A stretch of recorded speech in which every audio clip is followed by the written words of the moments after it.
Welcome to NTD News Today. I'm Kevin Hogan. Let's take a look at our top stories. World leaders and members of the British royal family pay their last respects to Queen Elizabeth II as 10 days of mourning come to an end. The former director of national intelligence raising concerns about potential misclassified documents seized from Mar-a-Lago. This as former President Trump returns to his Florida home. More Republicans are now saying illegal immigrants should be transported away from the border, but California's governor wants the DOJ to investigate the relocation efforts.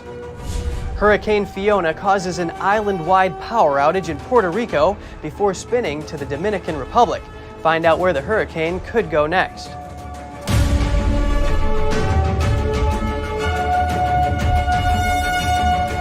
In a final farewell to Queen Elizabeth II, King Charles and other senior British royals joined world leaders and monarchs today. Queen Elizabeth's coffin was carried into Westminster Abbey on Monday as 10 days of mourning for Britain's beloved monarch entered their final hours. King Charles and the royal family, including her great-grandchildren Prince George and Princess Charlotte, joined an unprecedented gathering of some 500 leaders and dignitaries from every corner of the globe. The last post and a 2-minute silence brought the service to an end. Earlier, tens of thousands of people had lined the streets as the Queen's casket made the short journey from Westminster Hall, where she had been lying in state. It was pulled along on a gun carriage by 142 Royal Navy sailors with their arms linked. And they were preceded by a procession of hundreds of military personnel in full ceremonial dress. In London's Hyde Park and in homes and locations worldwide, many more thousands of mourners fell silent as the Queen's coffin appeared on their screens. After the service, a second royal procession through London marked the start of the casket's journey west to Windsor Castle, the final resting place of Queen Elizabeth II, who died aged 96 on September 8th at Balmoral in Scotland after 70 years on the throne. Now to U.S. domestic affairs. Former White House Director of National Intelligence John Ratcliffe has raised concerns over potential misclassified documents seized in the Mar-a-Lago raid. NTD's Jessica Beatty has more on what he told Fox News on Sunday. Former Trump official John Ratcliffe told Fox News if the FBI took documents related to Russiagate or Christopher Steele, there's a question whether they're actually top secret or not. Former British intelligence officer Christopher Steele's infamous Steele dossier was used to obtain a spy warrant on members of the Trump 2016 presidential campaign. The discredited dossier was paid for by the Hillary Clinton campaign and the Democratic National Committee. Ratcliffe said a lot of those documents were make-believe, but were marked top secret.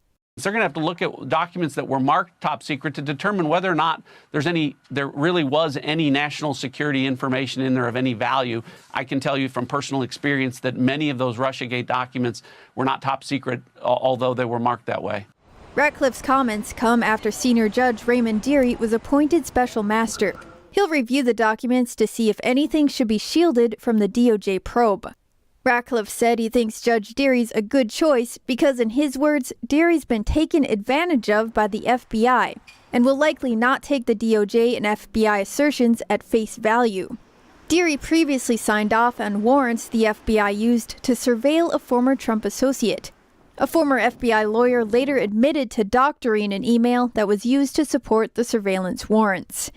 Meanwhile, former President Trump headed back to Mar-a-Lago Sunday night to see the aftermath of the raid. He said his home was ransacked and in far different condition than how he left it.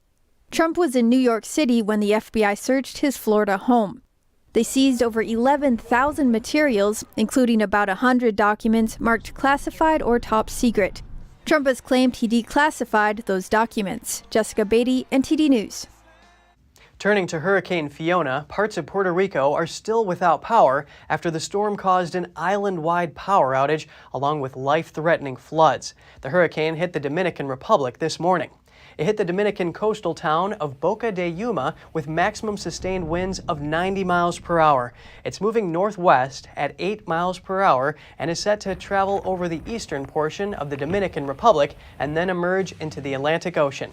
On Tuesday, it could pass near Turks and Caicos, and the Bahamas are also currently under a tropical storm warning from the effects of Fiona. It's expected to become a major hurricane by Wednesday. The National Hurricane Center is also tracking another weather event. It's a tropical disturbance currently in the middle of the Atlantic, but weather trackers only give it a 20% chance of developing into something bigger in the coming days. Another disaster, a plane crash at the Reno air race Sunday killed one person. The National Transportation Safety Board is investigating.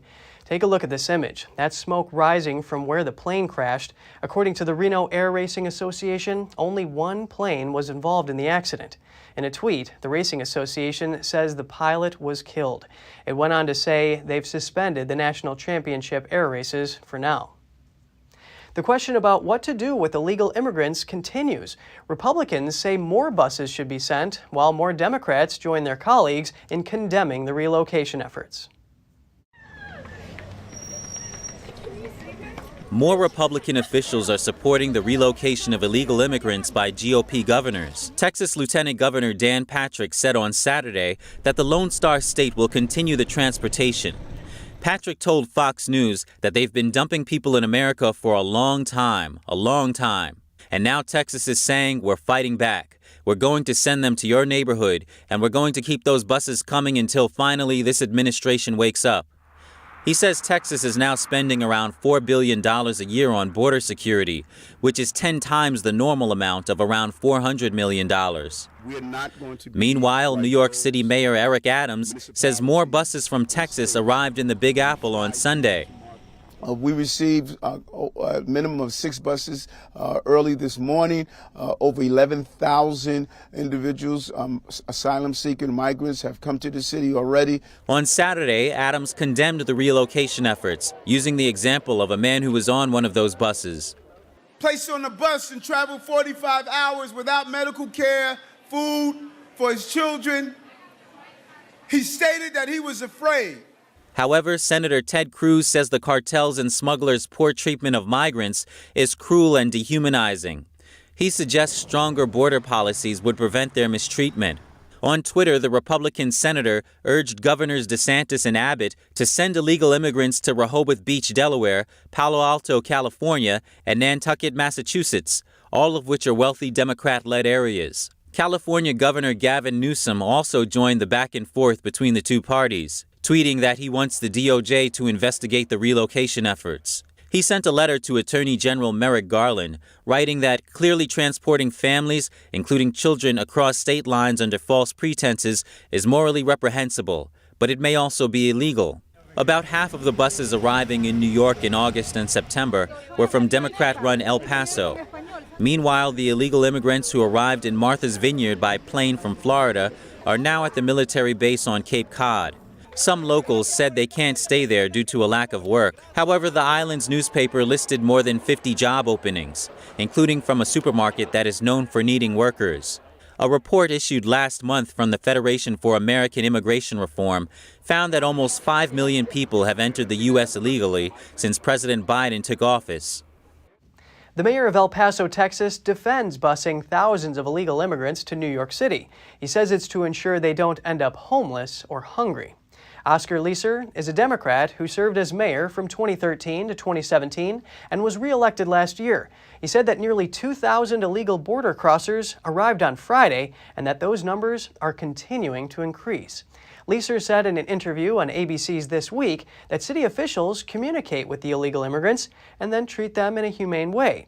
They figure out where they want to go and then help them to arrive there. The state of Texas says it's bussed over 2,500 illegal immigrants to New York City since August 5th, while El Paso has sent over 1,100 since August 23rd. Leeser and El Paso's Democrat-controlled city council are seeking reimbursement for the buses through the Federal Emergency Management Agency. In other news, the United States and the Taliban exchanged prisoners today. Navy veteran Mark Freerichs from Illinois was kidnapped in January 2020. He was in Afghanistan at the time doing contract work. He disappeared weeks before the U.S. and the Taliban signed a peace deal. Authorities believe he was taken by a network that has links to the Taliban. President Biden called Freerichs' sister to let her know that her brother is on his way back to the U.S. The Taliban received a man who was held in U.S. custody on drug charges. And coming up, a magnitude 6.8 earthquake rocked southeastern Taiwan. No deaths are reported, but 150 are injured, and many people were trapped on mountain roads. And would U.S. forces defend Taiwan if China were to invade? Find out what President Biden had to say about it after the short break.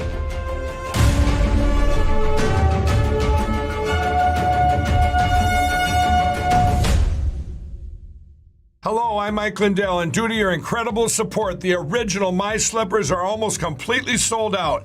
As a special thank you, I am launching my brand new all-season slippers, slides, and sandals for as low as $29.98. This is a limited time offer, so go to mypillow.com or call the number on your screen. Use your promo code and you'll get all my new footwear for as low as $29.98.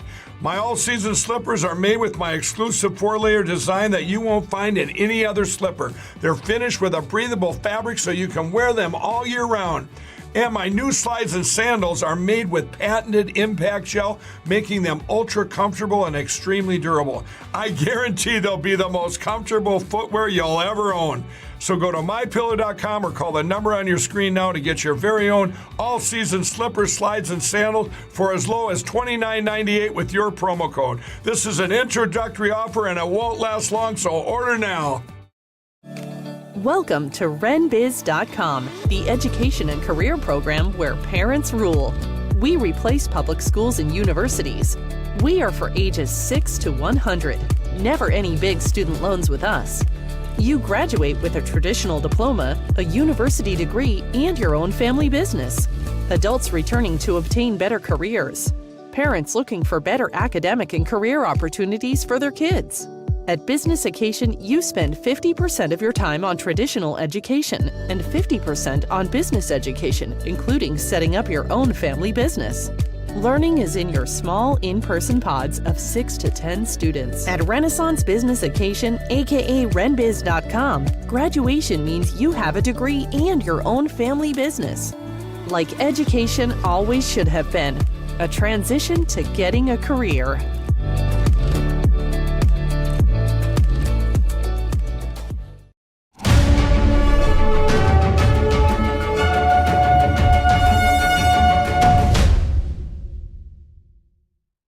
Welcome back. More bodies were exhumed from a forest gravesite in eastern Ukraine yesterday. This after Ukrainian officials said last week they had found 440 bodies in the woodlands near Izhum.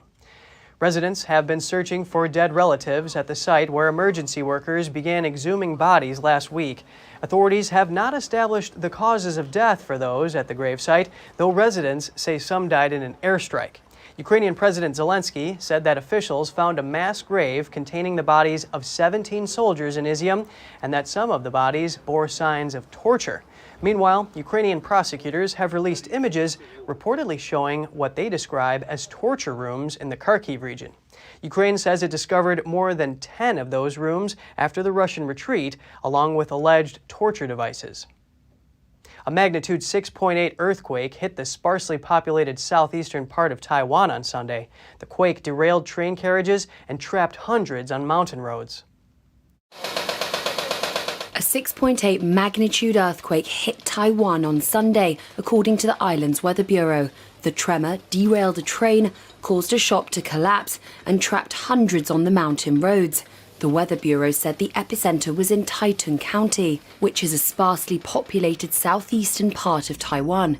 According to the U.S. Geological Survey, Sunday's quake reached a whopping 7.2 magnitude and a depth of around 10 kilometers. Taiwan's fire department have said nearly 150 people were injured. The Taiwan Railways Administration said 6 carriages came off the rails at Dongli Station after part of the platform canopy collapsed, but the fire department said there were no injuries. The Weather Bureau have added that the quake could be felt across Taiwan. Buildings shook in the capital Taipei, and aftershocks have continued to jolt the island. Taiwan lies near the junction of two tectonic plates, meaning it is prone to earthquakes. President Biden says U.S. forces would defend Taiwan if China attempts to invade the island. He made the statement on Sunday in an interview with 60 Minutes on CBS. Here's the clip. Taiwan makes their own judgments about their independence. We are not moving, we're not encouraging their being independent. That's their decision. But would U.S. forces defend the island? Yes, if in fact there was an unprecedented attack. So unlike Ukraine, to be clear, sir, U.S. forces, U.S. men and women would defend Taiwan in the event of a Chinese invasion? Yes. However, the White House said after the interview that U.S. policy hasn't changed. That policy says Washington wants to see Taiwan's status resolved peacefully, but doesn't say whether U.S. forces might be sent in response to a Chinese attack. Taiwan's foreign ministry expressed sincere gratitude to Biden today. That was for, in their words, affirming the U.S. government's rock-solid promise of security to Taiwan. Biden made a similar comment at a news conference in Tokyo in May. He also said yes when he was asked if he was willing to become involved militarily to defend Taiwan if China invaded. The White House also walked back that comment with a response that U.S. policy has not changed. Will President Biden run for president again? He says it's much too early to make that decision. In an interview that aired on CBS, the president said, quote, "My intention, as I said to begin with, is that I would run again, but it's just an intention." But is it a firm decision that I run again? It seems to be, that remains to be seen. The comments are a shift from what he's been saying publicly for most of his presidency, adding fresh uncertainty to a question that will be front and center for Democrats after this year's midterm elections. Biden's advisors expect him to discuss another run with his family over the Thanksgiving and Christmas holidays, with the hopes he'll announce his decision early in the new year. And just ahead, this year marks the 60th anniversary of the James Bond movies, and one Illinois farm is celebrating it in a gigantic way. And Oktoberfest returns to Munich for the first time since the start of the pandemic. Over 400 breweries, restaurants, and other vendors are joining the festival. Stay tuned for more right here on NTD News.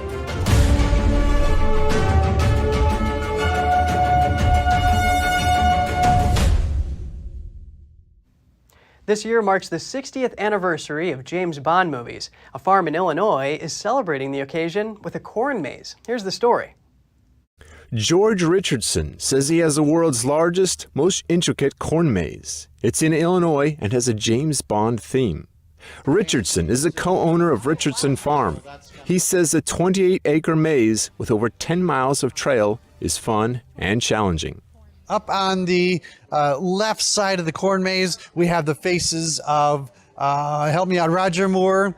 Who else is up there? Sean Connery, and then Timothy Dalton. Center, the background is the casino in Monaco, which is kind of the, backdrop of a lot of the James Bond films. And Aston Martin out front, and then the faces of Daniel Craig and Pierce Brosnan over on the right-hand side.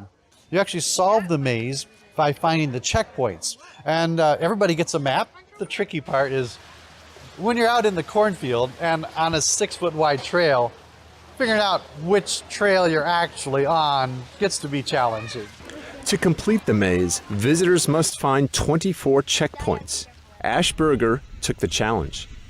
We had a time limit, so we only did 1 hour, 30 minutes, and then we ended up only missing 2 spots. So it was pretty interesting. The pig race with James Bond's theme song is also a popular event. Mello Watts enjoyed the pig race. It was really interesting. I was rooting for the pigs. Sylvia Diaz came from the city of Chicago and had a great time. We do want to get away from the city a little bit, and this is such a wonderful experience for all of us because we can bring our dog. Over 30 activities, including jumping pillows, trains, and a carousel on the farm, attract adults and children. The farm is open through October. Reporting by Angela Moy, NTD News, Spring Grove, Illinois.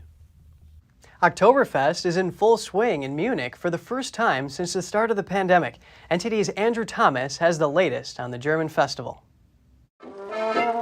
Germany's annual Oktoberfest festival is finally on again, following a 2-year hiatus due to pandemic lockdowns. It is beautiful, and as you can see, the enthusiasm has returned, and I am sure that all Munich residents and guests are looking forward to Oktoberfest again. Over 400 breweries, restaurants, fish and meat grills, wine vendors, and others are attending. The first beer tents open at 9 a.m. and close at 10:30 p.m. A 2-pint mug of beer costs between $12 and $14 this year, an increase of about 15% compared with 2019, according to the official Oktoberfest homepage. Hofbrau is one of the breweries at Oktoberfest. According to the brewery's head technician, the beer has a special taste this year. Our Oktoberfest beer has a bright golden color. It smells of honey, cookie, but also citrus, and has light floral notes from the hops. Many revelers are dressed in traditional Bavarian garb. For designer Lola Paltinger, history is her muse. So on the one hand, I really like to be inspired by history. Not only history, but I also like to go all the way back to Victorian times. So lots and lots of details from different eras. But just as important, of course, is really the current fashion. Women dress up in dirndl dresses and the men in lederhosen. And Paltinger knows what's in fashion. I really have the feeling that everyone is really craving for color, for a bit of opulence, for celebrating, of course, for having a good time. I'm really looking forward to Oktoberfest. And yes, of course, I find that very beautiful. And the dirndl this year can be a little lusher, a little more glamorous, a little more opulent. The popular beer festival runs from September 17th to October 3rd. Andrew Thomas, NTD News. Across the globe in Buenos Aires, 2 Argentine couples are crowned Tango World Cup winners. Top awards were given out for both the stage tango and salon tango categories. The winners in the stage tango category showed their high-energy dance moves and limber bodies for the audience and other competitors. The salon tango winners showed their passionate devotion to the dance style. The final round took place on an open-air stage with the Buenos Aires obelisk as background. 560 competing couples took part in the championship. An international jury chose the winners out of 40 finalist pairs who competed in the salon category and 20 couples in the stage tango category. The winners will be sponsored by Buenos Aires to participate in national and international tango events. The United Nations declared tango an intangible cultural heritage of humanity in 2009. How many people does it take to pull an 82-ton plane by hand? At Dulles International Airport's annual plane pull, teams only get 25 people to give it a try. Nearly 100 teams competed this year. So this actually started about 30 years ago here at Dulles Airport, and since then that concept has taken off, and now other airports do it as well. It was an idea started by Joe Murtaugh from our police department in an effort to raise money for Special Olympics. We're very excited. We with the Amazon team, and this is my first time doing for the Special Olympics, so I'm very excited. I invite a couple of friends to come out and support. It's very important to support these teams. The teams use the combined strength of their members to pull either a FedEx Airbus A320 or United Boeing 757. They have to pull the gigantic planes 12 feet using a rope tied to the front wheel. The Dulles plane pull has been going on since 1992, although it was put on hold for the previous 2 years. It's become so popular that other airports are organizing their own plane pulling events. From the beginning, the event has raised more than $3 million for the Special Olympics. The Special Olympics is the world's largest sports organization for children and adults with intellectual or physical disabilities.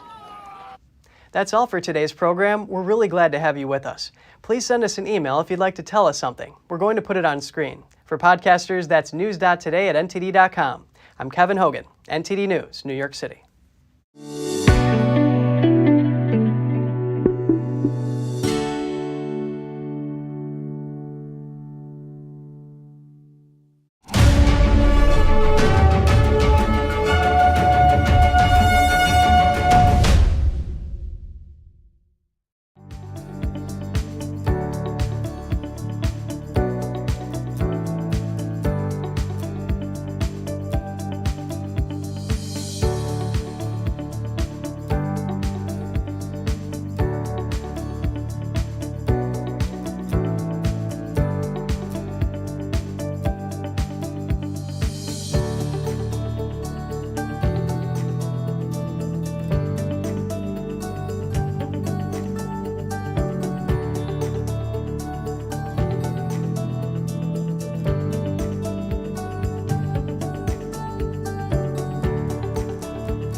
Thanks for watching us on YouTube. Did you know YouTube only keeps selected videos on its platform? So if you want to make sure you get the full picture, just subscribe to our newsletter.